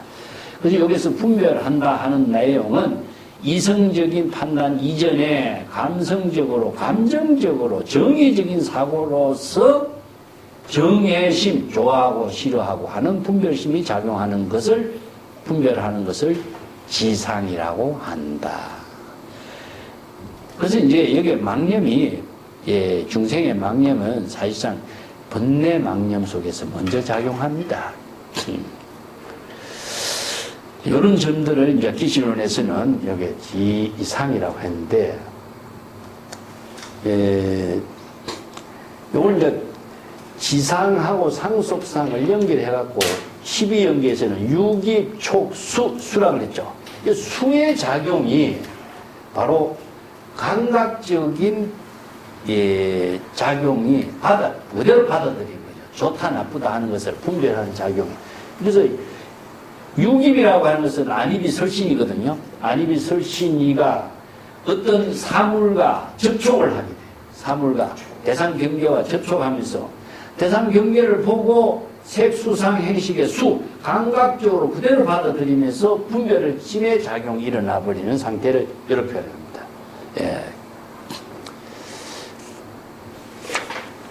육추의 두 번째가 상속상인데, 두 번째는 상속상이니 지상고로, 지상에 의거해서 생기고락각하니 심기영상응으로 부담고라. 자, 상속상에 의거해서, 상속상이 일어나기 위해서는 지상에, 즉 감각적으로 좋고 나쁜 것을 분별하는 작용이 일어남에 따라서 그 고락에 대한 그 자각의 망심이 일어나. 자, 어떤 쪽에서는 불쾌한 마음이 일어나고, 어떤 쪽에는 이제 좋아하고 싫어하는 마음이 일어나게 되는 것을 말하죠. 감각적으로 작용하는 고락을 망심이 일어나게 돼요. 여기서 고락의 각이라고 하는 것은, 여기 각이라고 하는 것은 감각적으로 작용하는 그 각을 말해요. 자, 싫은 것은 뭡니까? 싫어하는 마음이 일어나게 되고, 좋아하는 것은 좋아하는 마음이 일어나게 되는 거죠. 그렇게 해서 좋아하고 싫어하는 두 가지의 분별심에 감각적인 작용에 망심이 일어나게 돼.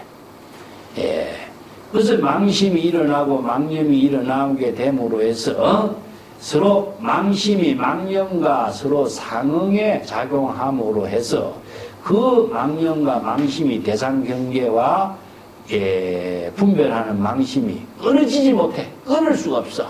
이게 부담이라. 자, 앞에서 심은 무엇이냐? 자기가 좋아하는 마음이 일어나고, 뒤에는 염은 무엇이냐? 자기가 좋아하는 생각이 일어나. 아, 내가 이런 마음을 갖고 저것은 내가 좋아하는 마음을 대상 경계로 생각하는 것이 연결돼버려. 이게 상응이 돼버려. 그래서 심은 주관적인 중생의 망심이고, 염은 무엇이냐? 자기가 좋아하는 쪽에 대한 집착하는 마음을 갖게 되는 염이 되는 거죠. 이게 자기가 좋아하는 마음의 대상 경계를 연결하는 망념이 서로 상응이 되어서 그 좋아하는 쪽을 집착하는 망심을 끊을 수 없어. 이게 대상 경계를 분별하는 망심과 연결돼서 상응이 됐다. 번뇌 망념이 서로 망심과 망념이 연결되어 가지고 서로 끊어지지 않아. 그래서 상속이 이어지게 되는 것이기 때문에 상속상이라고 한다. 이게 요에 우리가 대상경계를 보면은 좋아하는 것 같으면 좋아하는 것을 더 좋아하게 되고 집착하게 되는 것이 좋아하는 마음이 또 그대로 하나로 이루어지는 것이 아니라 또 다른 망심과 연결되면서 망심이 서로 계속 연결되는 것을 상속이라고 그러죠. 근데 싫어하는 망심은 뭐냐? 싫어하는 망심은 그냥 또 싫어하는 망심으로 차단해버리기 때문에 그 보통 우리가 좋고 나쁜 분별심의 망심의 대상으로 연결된다 이런 뜻입니다. 세 번째 육추의 세 번째는 집치상인데 집치상은 대상 경계를 취하고 집착하는 망심이 일어나는 거죠. 세 번째 집치상인이 상속상에 의거해서 연영 경계하고 주지고락하며 심기착고라. 여기서 이제 집치상이라는 것은 대상 경계를 집착하는 망심이 생기게 된 것을 집치상이라고 하는데 이 집치상은 어떻게 일어났냐? 대상 경계를 좋아하는 쪽에 망심을 연결해가지고 끊지 못해서 그 망심을 좋아하는 쪽에 연결되어 계속 상속되죠. 망심이 상속되는 것에 의거해서 연영 경계라. 자기가 대상 경계를 생각하는 그 인연에 연결되었어. 연이라는 것은 대상 경계를 생각하는 인연에 연결된 그 대상 경계와 하나로 인연관계를 맺게 되죠. 그런데 인연관계를 맺게 되면서 좋아하는 쪽에 주지고락이라. 고락을 주지한다. 주지라고 하는 말은요, 유지시킨다는 뜻입니다. 우리가 사찰에 주지도 주지란 말을 쓰죠, 그죠? 그것을 항상 지니고 있다 하는데, 법을 주지한다 할 적에는 정법의 지혜로 자기의 본분사를 사는 것인데, 이것은 고락의 차별 분별심을 주지한다 할 적에 좋고, 또 싫어하고, 좋아하고, 이런 분별심으로서 자신을, 망심을 유지시키는 걸 말이에요. 여기서 주지란 말 쓰는 것이, 여기서는 유지란 말. 우리말로 이해할 적에 유지란 말이 더 쉽지, 그지? 그래서 좋아하는 거, 싫어하는 이런 분별심, 차별심을 계속 가지고 떠나지 못하고 유지하고 있다. 그에 따라서 좋아하는 쪽, 싫어하는 쪽, 좋고 나쁜 차별심, 분별심에 의해서 집착하는 망심을 일으키게 되는 것이다. 그래서 집치상이다. 집치상은 어떤 뜻이냐면은 여기서 애치라 그래. 12연기에서는. 그리고 육근의 대상 경계를 사물과 접촉을 하면서 감수작용을 일으키는데, 감수작용을 일으키면서 자기가 좋아하는 쪽에는 취하려고 해. 요걸 집치상이라고 했죠. 그죠? 여기서는 상속상 집치상이라고 하는데, 여기서 좋아하는 쪽을 내가 취하려고 하고 싫어하는 쪽을 밀어버리려고 했죠. 여기서 이제 차별 분별심이라. 고락의 싫고 나쁜 차별 분별심의 작용이 일어나는데, 여기서 업을 만들게 하는 입은 밀어내는 쪽보다도 취하는 쪽이거든요. 그러니까 좋아하는 쪽에 취하면서 좋아하는 데 취하다 보니까 여기서 미혹이 생겨버려요. 대상 경계에 집착하는. 여기서 애취라고 그러는데, 이걸 여기서는 집치상이라고 하고, 계명자상이라고 이제 또 다음에 육추에서 설명하는데, 명자, 이름에 집착하면서 분별해. 계라고 하는 것은 자기 생각대로 여러 가지로 사량 분별하고 계산하는 겁니다. 이것이 나한테 이익이 될 것인가, 손해가 될 것인가. 이 모든 사물을 보면은 우리가 모든 사물을 나름대로 계산한다. 이건 계산한다. 자기 중심으로 사물을 계산하고 취할 것은 취하고 버릴 건 버리거든요. 여기서 계산한다라고 하는 것은 계명자상이라고 하는데, 명자상 봅시다. 육추에서 네 번째는 계명자상이니 망집의 분별 가명 가명언상이라.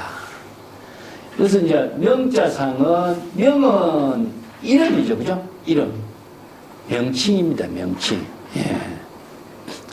자, 앞에서 우리가 모든 사물을 이해하는 것은 방편의 이름하고 방편의 언어를 통해서 우리가 사물을 이해하는데, 불교에서는 이것을 뭐냐, 개념이라 그러죠. 개념. 예.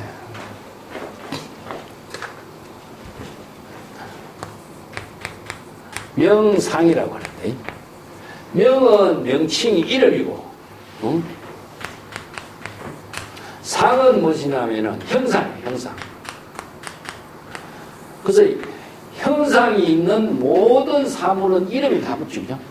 그러니까 어떤 사물이든지 간에 다 이름을 붙인데, 그 이름하고 형상을 분별하는 것은 무엇이냐면 자기가 내용을, 그걸 개념이라고 그럽니다. 개념. 왜 이런 이름이 붙었을까? 이런 형상의 본질은 어떤 의미를 두고 있을까? 이게 개념이죠, 그죠? 그래서 이제 우리가 명상은 우리가 이해하고 있는 것은 이 이름과 이 형상에 대한 이념은 이 개념을 이해함으로써 이 개념이 명상을 우리가 바르게 이해하는 거죠. 근데 이 개념을 우리가 다 이해함으로 해서 사물을 쓸 수가 있어요. 뭐냐? 이름을 잘못 쓰고 사물의 형태를 잘못하고 개념을 바로 알지 못한다면은 우리 어떤 사물을, 분필은 어떤 개념이죠? 칠판에 쓰는 개념. 연필은 어떤 개념이에요? 종이에 쓰는 개념. 이게 모든 사물은 사물이 사용하게 하는 형상과 모양과 형태가 사용하는 법이 이 개념을 통해서 다 드러나게 돼 있거든. 그래서 이런 것을 정확하게 이해할 수 있도록 하는 것이 뭐냐? 계명자상이다. 그래서 어떤 사물을 언어나 사물이나 방편이나 명상이나 문자나 사람 이름이나 사람의 도구나 이것을 정확하게 사용하려면 명자상, 정확하게 계산을 하고 이해를 하고 확실하게 자기가 판단하지 못하면 쓸 수가 없는 거죠. 이런 것이 대상 경계를 분별하는 능력을 계명자상이라고 한다. 이제 중생은 뭡니까? 모든 사물의 내용과 이름과 명칭과 본질을 정확하게 계산하고 이해하고 이해 득실을 따지고 쓰거든. 이제 진열은 어떻습니까? 은설상, 명자상, 신연상을 열어야 되는 거거든. 중생의 세계하고 재물의 경계하고 차이가 완전히 이게 다른 거죠. 그래서 이 부분이 이런 것이 중생의 대상 경계를 분별하고 인식하고 있는 세계를 설명하고 있는 거죠. 이 때문에 계명자상이라고 하는 것은 대상 경계를 분별하는 허망한 집착에 의거해서 자의식으로 대상 경계의 허망은 실제로 존재하지 않는데 언어나 명칭이나 모든 존재가 실제로 존재하지 않잖아요.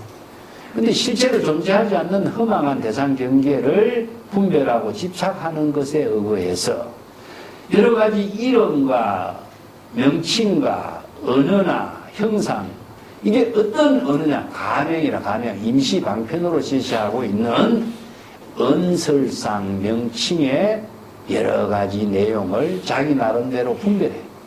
그 분별하는 내용이 무엇이냐면은 이름을 개념으로 분별한다.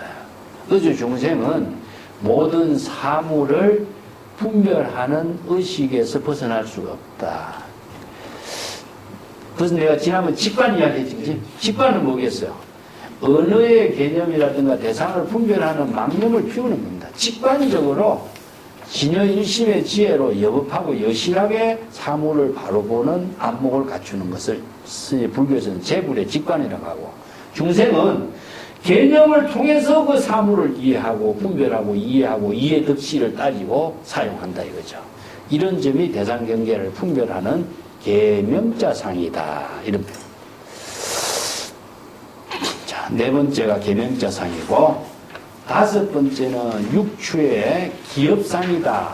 기업상은, 여기서 이제 12연계에서 기업상은 유라고 합니다. 유는 대상 경계입니다. 그래서 유라고 하는 것은 존재를 말하거든요. 어떤 존재냐? 의식의 대상 경계가 존재로 나타나요. 이게 대상 경계를 집착하고 취하려고 하는 대상 경계가 대상 경계로 의식에 존재하고 있어요. 이게 선에서는 이걸 부지유라고 그래요. 부지유. 중생은 지유요. 재물은 부지유라고 그러죠. 그죠? 유라고 하는 건 의식이 대상 경계로 존재하고 있는 거라. 모든 사물을 자기가 좋아하고 집착하고 갖고 싶고 하는 것을 대상 경계로 두고 있어. 깨달음의 세계도 대상 경계로 두고 부처도 대상 경계로 두고 있어. 근데 재물의 경계는 대상 경계가 없는 거야. 일체 본래 무일물이라 공의 경지라. 그렇기 때문에 진여일심의 지혜가 작용하는데 중생은 무엇이냐? 자의식으로 대상 경계를 모두가 대상 경계로 분별하고 있는 그 상태가 남아있기 때문에 중생이 심으로 작용하는 힘만이 작용하지 진여 본심의 지혜가 작용하는 힘이 없는 거예요. 예. 그러니까 육권이 육경의 대상 경계로 중생심은 꽉 차 있어. 그러니까 진여일심이 지혜로 작용하는 힘이 여기서 발휘될 수가 없다는 상태. 그래서 유라고 표현했어. 이걸 업이라고 그럽니다. 항상 자의식으로 대상 경계를 분별하는 일만 하고 있기 때문에 이걸 유라고 그랬고 그것을 중생심이 업을 짓고 있는 상태다. 이렇게 표현했어요.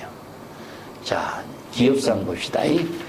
기업상이라고 하는 것은 명자, 신명하고 명자, 신명, 취착, 조, 종종의 꼬라. 자, 모든 업을 일으키는 형상, 모습은 대상 경계의 모든 명칭과 이름을 찾고 또 취착, 조, 종종업이라. 자기가 집착하는 거기에 대해서 모든 것을 자기가 찾고 있는 모든 대상 경계에 대해서 집착을 하고 그 집착하는 데 따라서 여러 가지 다양한 업을 짓는 일을 하고 있기 때문에 업을 만드는 일이다. 이걸 기업상이라고 해요. 그래서 업을 만든다라고 하는 것은 여기서 무명의 업이 이루어지는 것처럼 여기서는 뭡니까? 자의식으로 대상 경계를 분별하는 업을 일으키는 것을 말하죠. 그죠? 그래서 육권 육식이 대상 경계를 분별하는 사량 분별하는 모든 일은 다 업을 짓는데 중생은 어떤 업을 짓고 있죠? 자의식으로 신구이 삼업의 업을 지어요. 그래서 신구이 삼업의 업을 짓는 것을 기업상이라고 한다. 그래서 불교의 수행을 삼업으로서 탐진치 삼독심하고 신구이 삼업으로서 업을 짓고 있는다. 그래서 불교의 모든 계율이 삼업을 청정하게 하는 수행을 통해서 개정해 삼학을 만들어놨어요. 우리가 이제 선수경에 십선행이 나오지, 그지? 십선행. 살생융제, 금일참회. 투도중도, 금일참회. 사음중제, 금일참회. 그 다음에 여기에 몸으로 짓는 것을 세 가지. 살도, 음이죠. 그 다음에 입으로 짓는 것은 몇 가지요? 네 가지. 망을 하지 말라, 기엇하지 말라, 거짓말하지 말라, 이간질 하지 말라. 이게 네 가지. 탐진치, 삼도. 세 가지. 그럼 10가지, 그지? 10가지가 바로 십선행을 말해. 요걸 이제 십악업이라고 하고 이것을 십선행을 이루도록 십선법을 쓰라고 있습니다. 그래서 우리가 불교에서 판차실라 5개를 설정한 것도 신구이 삼업을 청정하게 하는 수행을 5개로 만든 거예요. 5개.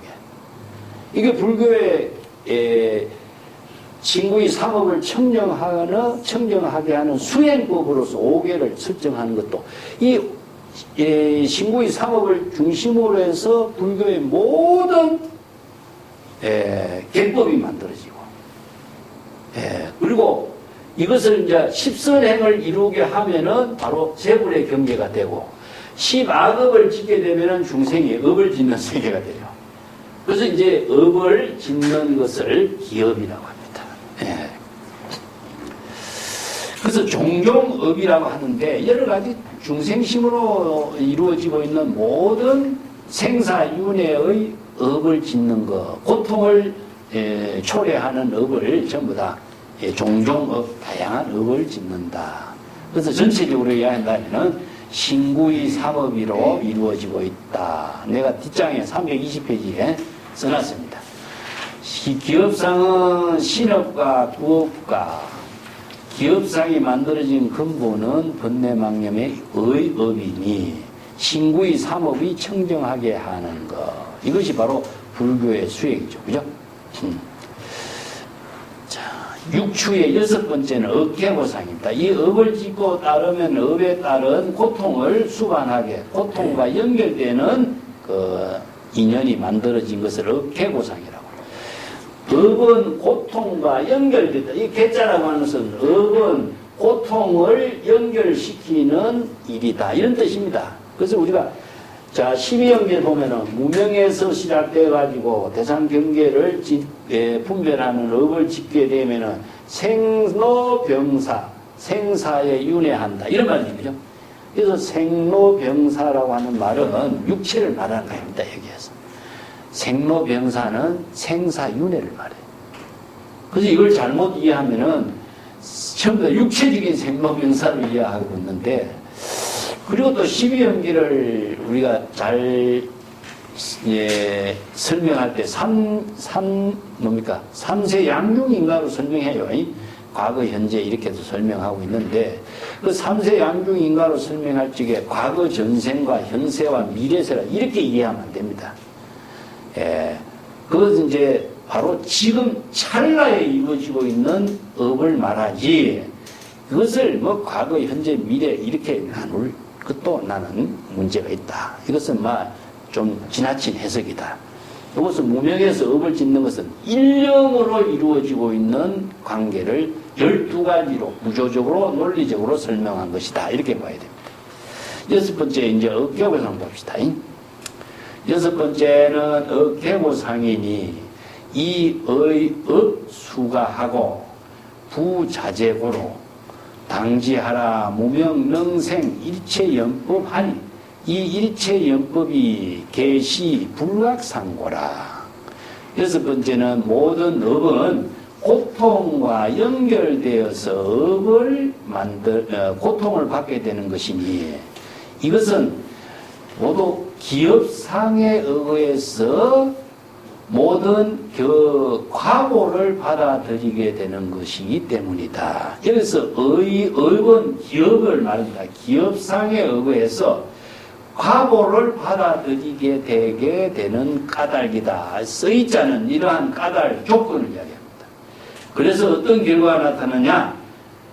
생사 자유를 얻지 못하고 부자재, 자유자재한 경지의 지혜를 이루지 못한다. 부자재라는 것은 자유자재한 해탈의 경지를 이루지 못한다. 이런 말입니다. 자, 업으로 연결되어 있으니까 생사윤회의 업의 고통에 속박되어 가지고 자신이 자유를 상실해버렸다. 이게 이제 생사해탈의 자유를 얻지 못한다. 이런 뜻입니다. 여기서 자재라는 것은 자유자재라는 뜻입니다. 그래서 우리가 해탈을 자유자재라고 하는데 여기서 부자재는 자유자재한 생사해탈의 경지를 이루지 못한다. 그런 의미입니다. 그래서 자유자재라는 것은 업에서 속박에서 벗어나야 되죠. 원래 업에서 벗어난 것을 불교에서는 해탈이라 그래, 해탈. 그래서 생사윤회에서 해탈한다 이런 말을 쓰죠.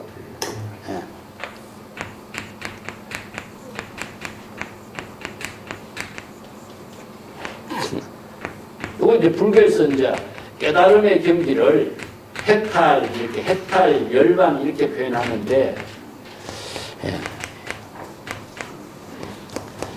해탈은 깍을 말합니다. 깨달음을 말하고, 열반의 경지는 진여 본심을 말해요. 이것은 이제 시각에서 본각을 이루면은 생사윤회에서 해탈하죠. 그죠? 근데 여기서 윤회는 어떤 의미냐? 업에 연결되어져 있는 고통의 윤회를 말해. 그래서 우리가 생사윤회를 말 쓰는데, 여기 봐요. 생사윤회가 업에 연결되어 있는 고통이기 때문에 업에 연결되어 있는 고통에서 해탈하는 것을 말해. 그냥 생사해탈 이렇게 이해만 하지 말고 생사윤회하는 업의 윤회의 고통에서 벗어나는 것은 이건 중생심의 번뇌 망념에서 자각해서 진여 본심으로 되돌아가면 해탈이 되죠.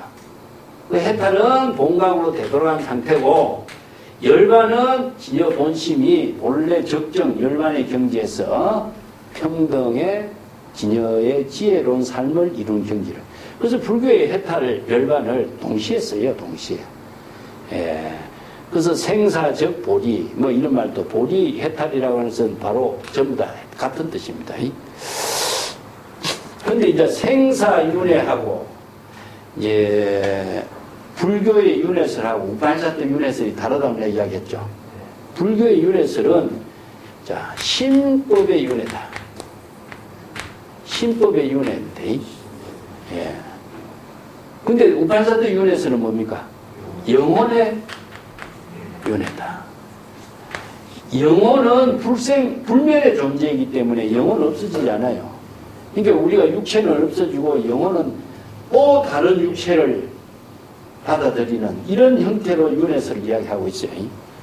그렇지만은 영혼은 실체가 아니다. 세계의 모든 종교가 영혼의 뭐 극락, 천당 이렇게 이야기하는데 영혼이라고 하는 것은 존재하지 않는다. 이 때문에 망심에 의해서 대상경계를 분별하는 인연이 바로 생사심이라. 그래서 신법의 윤회는 생사망심에 의해서 업을 짓게 되고 생사망심의 업이 고통을 수반하는 인연이 바로 생사윤회의 고통이죠. 그래서 생사윤회는 불교는 신법의 윤회다. 이게 신법은 중생심이 대상경계의 대상경계를 분별하고 집착하면서 생기는 업을 만드는 고통에서 생사윤회의 고통이다. 그래서 생사윤회를 듭니다. 그래서 윤회설 하나도 우리가 인도에서 이루어지고 있는 여러 가지 이제 종교 사상과 문화인데 불교의 사상의 특징, 본질 이것이 불법으로 제시하고 있는 법문의 내용을 정확하게 이해하지 못하면은 불교인이 혼란을 갖게 되는 거죠. 자, 그 322쪽에 봅시다. 이걸 이제 3세 6추를 좀 정리를 해보겠습니다. 322페이지에 위에서 넷째 줄. 진여 본성의 일심의 움직임의 의식이 이제 아리아식이죠. 자아의식은 의식의 대상 경계를 인식하게 되고 자아의식, 의식의 대상 경계는 중생의 망심 속에 나타나는 영상, 이미지죠. 화나와 같이 실체가 없지만은 중생은 그러한 사실을 알지 못하기 때문에 자신이 대상 경계를 분별하고 좋아하고 집착하고 여러 가지 업을 만들어지고 또 집착하게 되는 거죠. 그래서 생사윤회가 속박이 이루어지게 된다. 그에 따라서는 과보를 받게 되는 것이 이제 바로 무명불각에서 일어나는 지말불각이다. 이걸 이제 3세 6추로 설명하고 있는 것이 기실론의 그 3세 6추설입니다.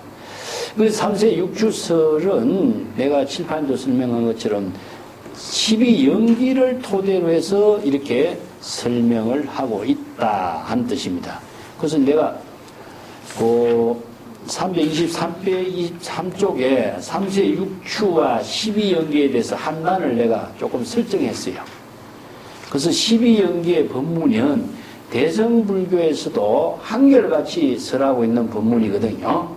원시불교뿐만 아니고 부파불교뿐만 아니고 불교에서 생사윤회의 업이 이루어지고 고통을 받게 되는 그 과정을 온 12연기, 6근과 6경계 이 분별심으로 작용해서 중생심이 생사윤회의 고통을 받게 되는 사실을 논리적으로 설명하고 있는 불교의 인식 철학이기 때문에 이것은 대성불교 경전에도 그대로 설하고 있습니다. 이러한 대승불교의 사상을 유심의 사상으로 종합한 것이 화엄경이에요. 화엄경. 야, 그래서 화엄경의 법문을 토대로 해서 기실론의 실천 철학이 나는 정립이 됐다고 보는 거죠. 초발심 정각이라든가 신심이라든가 진여법이라든가 이런 것인데 325페이지 한번 볼게요. 325페이지 맨 밑에 단에 보세요. 거기에 구마라집이 번역한 십주경 상건의 삼견을 허망하니 단지 망신이 만들어낸 것이다. 12연기의 연기도 모두 중생심의 마음에 의거한 것이다. 요 한마디가 나오죠, 그죠? 요게 바로 화엄사상 십지품에 나와요. 그래서 화엄경에도 십지품에 삼견은 허망하여 실체가 없으니 당신이 단지 중생의 일심에 의거해서 만들어지는 것이니 12인연도 모두 중생의 일심에 의거한 것이다. 이 법문들이 유심의 사상입니다. 그러면 12연기를 유심의 사상으로 종합한 경이 뭐죠? 화엄경이죠. 그래서 화엄경의 이 법문을 토대로 해서 12연기를 토대로 해서 대성기실론은 이것을 새롭게 재편했어요. 3세 6추로. 왜 3세 6추냐? 무명불각을 살리려고. 진여법에 의거해서 무지 무명에 의해서 작용하는 무명불각에 의거해서 3세 6추가 12연기를 토대로 해서 업을 받게 되는 그 과정을 새롭게 정립한 거예요. 그래서 이 점이 나는 이제 12연기의 구조 체계를 토대로 했지만은, 자, 요가 좀 달라. 이것이 이제 기실론의 3세 6추설입니다. 요 부분은 표를 내가 327페이지에 그려놨으니까 같이 대조해서 보면은 내가 칠판에 쓴 거하고 교재에 쓴 내용하고 같이 대조해서 보면 이해가 될 것입니다. 자, 각과 불각과 동상과 이상에 대해서는 요 새로운 단위 또 시작되는데 요 부분은 우리가 다음 시간에 하죠. 응? 예, 새롭게 또 시작하면서 또 정립할 필요가 있으니까 오늘은 마치겠습니다.